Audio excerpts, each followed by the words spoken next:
How's it going, guys? My name is Zach with the movie Castle, and today I'm going to be showing something pretty cool. I can't believe that I found it.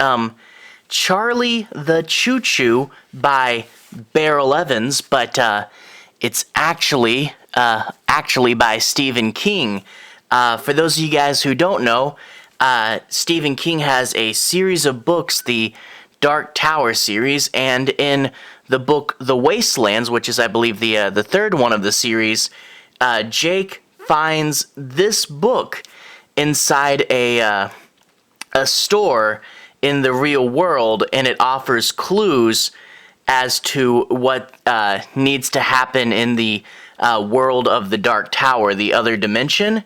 And so this book wasn't really a real thing. It wasn't a book that existed before the Wastelands, and it was a fake fictional book that King referenced in his story. But because everybody really liked it, it's become kind of this cult favorite thing. They actually printed some copies of the book in real life, so you can actually go out and buy it, which is super cool.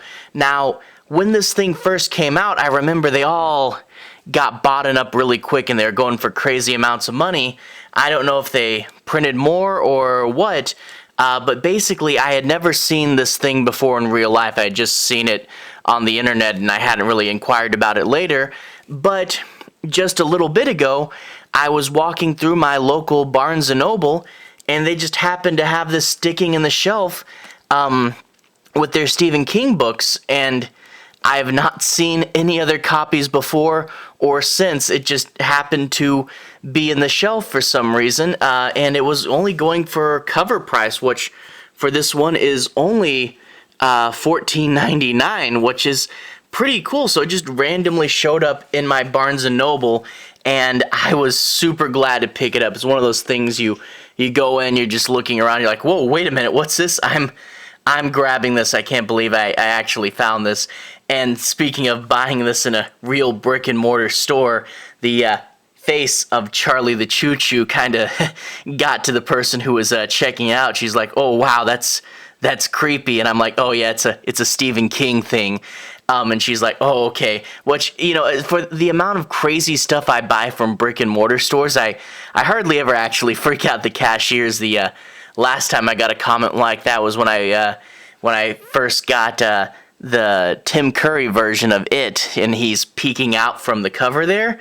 So yeah, Stephen King, they tend to give his stuff some pretty creepy faces there.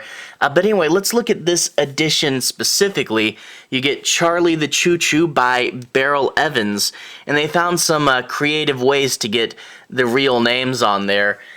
You see up top it has this quote, "If I were ever to write a children's book, it would be just like this - Stephen King." So they got a Stephen King quote on there as a way to cleverly get his name, and with illustrations based on original artwork by Ned Drayman. And you get a based on original artwork, and the quote up there, this thing has a kind of a unique pitch.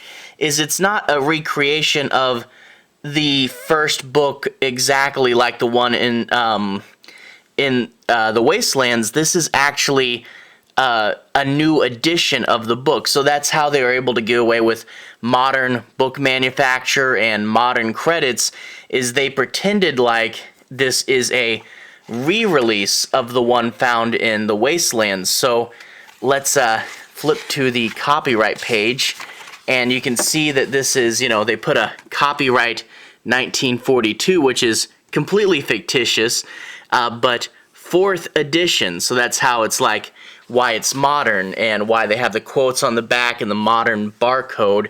And we flip it to the back copyright, and the back copyright, you see the 1, 2, 3, 4, 5, 6, 7, 8, 9, 10 stuff. This number indicates a 1st edition, but they specify that it's the first Simon & Schuster Books for Young Readers hardcover edition. So it's a 1st edition from Simon & Schuster, implying that the fictitious editions of this book came out earlier, but you can see a bunch of the 2016 text and artwork copyright. This is from November 2016, and the modern ISBNs there. So they actually did publish this through their children's line, the books for Simon & Schuster Books for Young Readers. So even though it's more of a replica collector's item, they still published it through their actual kids' books, which I found was hilarious. So there's the front with this really nice, it's digital, but it looks like a painting, and it's a really nice image. And kind of how you can tell it's digital is pay attention to this back train car. It's the same here, but now Charlie's missing. Simon & Schuster is proud to publish this new edition of Charlie the Choo-Choo, a facsimile of the original 1942 printing. And then there's the, Simon & Schuster stuff down at the bottom. Let's go ahead and take a look at the insides. Now, I'm not going to do any major spoilers, but for a fictitious book, that really does feel weird me saying this. But let's take a little bit of a look at the story and the art. No major spoilers, even though, it's a kid's book. It's going to happen.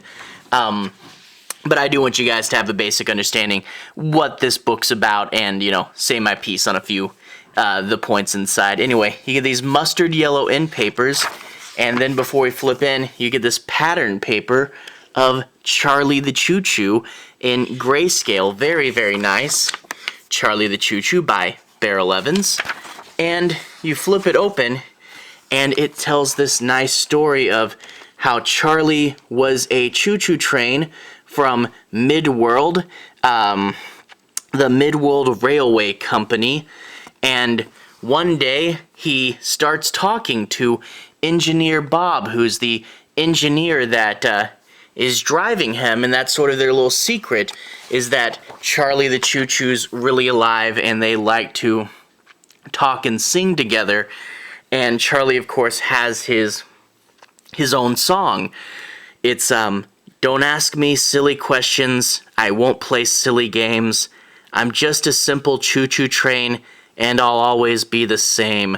I only want to race along beneath the bright blue sky and be a happy choo-choo train until the day I die.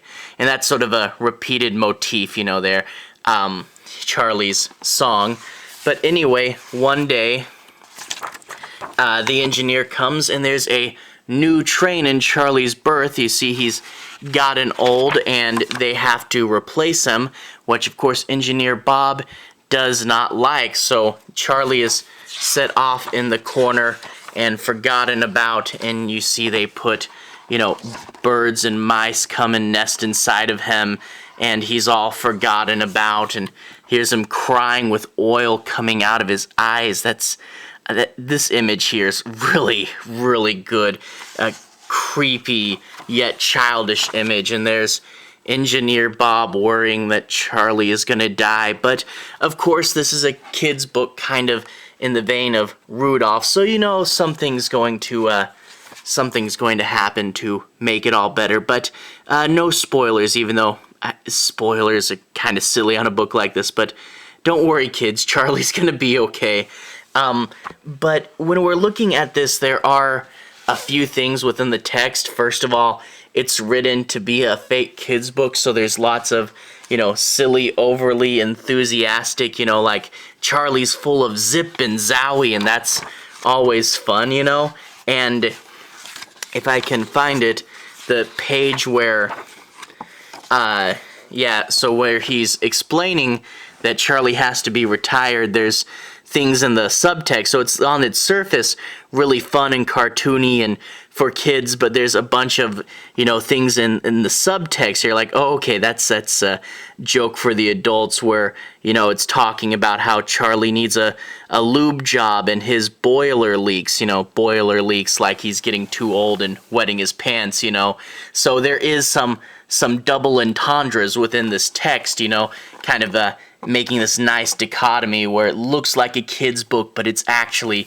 for adults. And of course, you get the references to the Dark Tower, you know, Midworld, the boss's daughter is Susanna, and then you get the quote at the bottom where Engineer Bob becomes Wiper Bob, and the other engineers in their modern trains are laughing at him, and the engineers say, look at that old fool.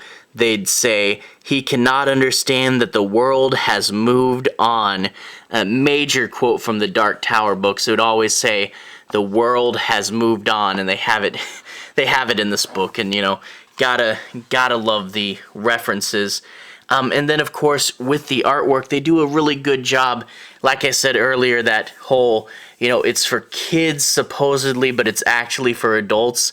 The artwork does a good job of being something you'd see in a kid's book, but also being really creepy. So like Charlie's smile there, I love the way they have Charlie's face look, where it's just a little too big, a little off. His eyes are a little squinty, and his nice teeth with even these little gum lines in them. That's so cool. And then you get, of course, the kids in the back. You know, it's like, are these kids happy, or are these kids terrified? You know, is that kid happy or terrified? Is this one happy or terrified? And the great way the artwork works, you know, both ways, both as a kid's book and as something tied into a Stephen King book.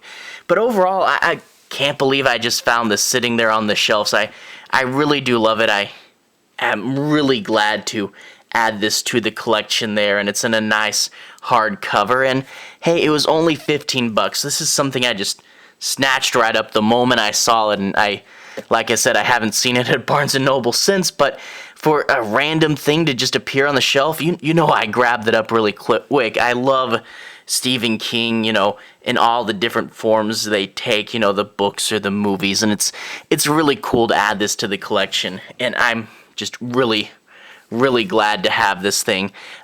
Anyway, to everyone who's watched so far, thank you for watching. I may have talked for kind of a bit.